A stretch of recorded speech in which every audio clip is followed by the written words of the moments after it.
Hello दोस्तों, आप सभी का अपने यूट्यूब चैनल में एक बार फिर से स्वागत है। तो देखिए कि स्टूडेंट्स के बहुत से कमेंट आ रहे थे कि इवेंट सेमेस्टर के रिज़ल्ट कब तक आ जाएंगे, और दूसरा सबसे ज़्यादा स्टूडेंट्स ने कमेंट किया है कि बीएड थर्ड सेमेस्टर के सब्जेक्ट कॉम्बिनेशन को लेकर स्टूडेंट्स का डाउट है।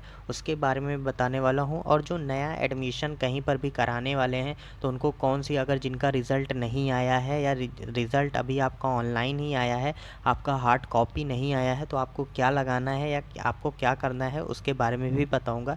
एंड नेक्स्ट 1 ईयर का यूनिवर्सिटी ने अपना टाइम टेबल जारी कर दिया है कि कब आपके क्लासेस स्टार्ट होंगी, कब आपके इंटरनल एग्ज़ाम होंगे, कब आपके नए एग्ज़ाम होंगे, उन सब के बारे में। तो चलिए मैं एक एक करके सारी चीज़ें आपको बता देता हूँ। तो पहला देख लीजिए कि रिज़ल्ट के बारे में है। एंड उसके पहले आप ये कमेंट देख सकते हैं, जैसे बीएससी फोर्थ सेमेस्टर का रिज़ल्ट कब तक आएगा। एंड ऐसे सर मैंने बीए थर्ड ईयर में साइकोलॉजी और एंशिएंट हिस्ट्री ली थी, तो क्या करें। मतलब बीएड थर्ड सेमेस्टर के स्टूडेंट्स का डाउट बहुत से आ रहा है।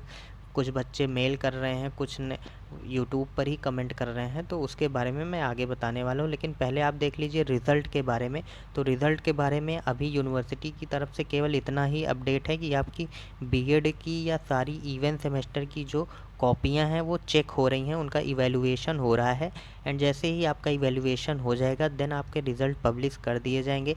लेकिन अब आप एक अगर अनुमानित तिथि के बारे में जानना चाहेंगे, मतलब कि डेट क्या हो सकती है, कब तक आ सकती है, तो देखिए कि अभी आज आपका 10 से 15 दिन और मान के चलिए, 10 to 15 डेज़ बाद ही, मतलब आप ये चलिए कि 10 अगस्त से 15 अगस्त के बीच में आपके टाइम टेबल आपके रिज़ल्ट आ जाएंगे।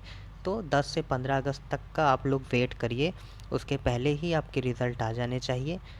और जो भी यूनिवर्सिटी की तरफ से ऑफिशियल अपडेट होगी मैं आपको प्रोवाइड करा दूंगा। तो रिज़ल्ट के संबंध में जितने भी इवेंट सेमेस्टर के स्टूडेंट होंगे या जो भी जिनका भी रिज़ल्ट पेंडिंग है, आप उसको मान के चलिए आपका आ जाएगा। जनरली एग्ज़ाम के 1 महीने के अंदर आपका रिज़ल्ट आ जाता है। एंड अब देख लीजिए कि दूसरा स्टूडेंट्स का सब्जेक्ट कॉम्बिनेशन को लेकर बहुत से स्टूडेंट्स का डाउट है। तो मैं पहले आपको ये क्लियर कर देता हूँ कि देखिए जिन्होंने बीएड कर कर रहे हैं उनका देखिए कि आप थर्ड सेमेस्टर में आपका जो भी ग्रेजुएशन के लास्ट ईयर में जो भी आपने 2 सब्जेक्ट लिया था, केवल उसी की पेडागॉजी आपको पढ़नी है थर्ड सेमेस्टर में।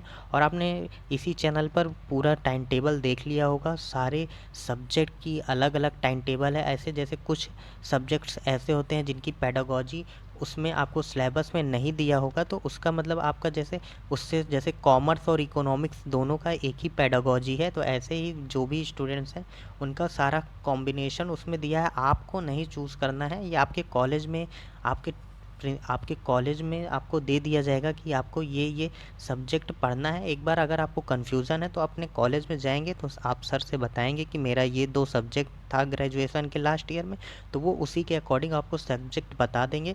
उसी की पेडागॉजी आपको पढ़नी है, मतलब वो आपको 2 पेपर पढ़ने हैं थर्ड सेमेस्टर में, इसमें आपको परेशान नहीं होना है। और मैं आपको बता दूं कि सब्जेक्ट कॉम्बिनेशन का सबसे ज़्यादा वैल्यू कहाँ होती है। तो आपके जो ये टीजीटी एंड पीजीटी के एग्ज़ाम होते हैं उनमें सब्जेक्ट कॉम्बिनेशन देखा जाता है। एंड उसी के अकॉर्डिंग ही आप फॉर्म भर पाते हैं। मैं वो भी आपको अभी ही दिखा देता हूँ। आप इस पीडीएफ में देख सकते हैं कि 9th-10th के लिए यहाँ पर दिया है। जैसे हिंदी के लिए अगर जो स्टूडेंट हैं उसमें देखिए कि बीए हिंदी एवं संस्कृत के साथ इंटरमीडिएट अथवा समकक्ष परीक्षा एवं बीएड व अन्य समकक्ष डिग्री आपके पास होनी चाहिए। ऐसे मैथ के लिए बीए अथवा बीएससी आपका मैथ से होना चाहिए, ये आपका है। एंड अब जैसे जिन स्टूडेंट्स का जैसे विज्ञान है, तो आपका जैसे सब्जेक्ट विज्ञान में आपने अगर भौतिक विज्ञान व तथा रसायन विज्ञान के साथ अगर बीएससी किया है, तो आप टीजीटी का जब भी फॉर्म आएगा तो आप विज्ञान से उसके लिए आप भर सकते हैं, साइंस के लिए। एंड देखिए सबसे ज़्यादा स्टूडेंट्स का डाउट इसमें रहता है, जैसे सोशल साइंस आपको सामाजिक विज्ञान में किन्हीं 2 विषयों के साथ आपका बीए प्रशिक्षण होना चाहिए। तो अब देखिए कि जैसे आपको सोशल साइंस का टीचर होना है तो आपके जैसे लास्ट ईयर में अगर आपने हिस्ट्री ज्योग्राफी लिया है तब भी आप भर सकेंगे फॉर्म। हिस्ट्री पॉलिटिकल साइंस है तब भी आप फॉर्म भर सकेंगे।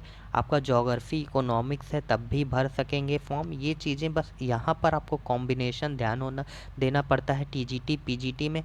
जिनका जो भी सब्जेक्ट हो आप देख लीजिएगा। ये पीडीएफ मैं आपको टेलीग्राम चैनल, इसी चैनल पे स्टूडेंटो अड्डा पे ही अपलोड कर दूंगा, वहाँ पर आप जाके डाउनलोड कर लीजिएगा, वहाँ पर आराम से आप देख लीजिएगा।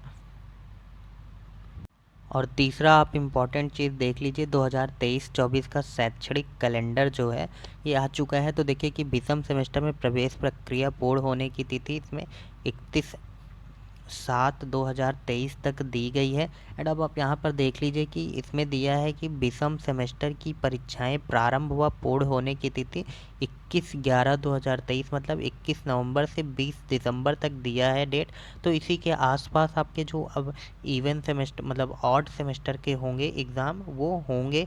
तो ये आप लोग इस साल का देख लीजिए। एंड उसके बाद जब दूसरा सम सेमेस्टर हो जाएगा, इवन के बाद आपका सम आ जाएगा, तो उसकी परीक्षाएं देखिए। सम सेमेस्टर की परीक्षा परिणाम घोषित होने की अंतिम तिथि 31/5/2024 तक है। एंड उसका एग्ज़ाम कब तक कराना है, 17 अप्रैल से आपका 16 मई, 17 अप्रैल से 16 मई तक के आपके एग्ज़ाम के लिए ये डेट दी है। मतलब एक साल का पूरा ये कैरिकुलम दे दिया गया है। इसको भी आप टेलीग्राम से डाउनलोड कर सकते हैं।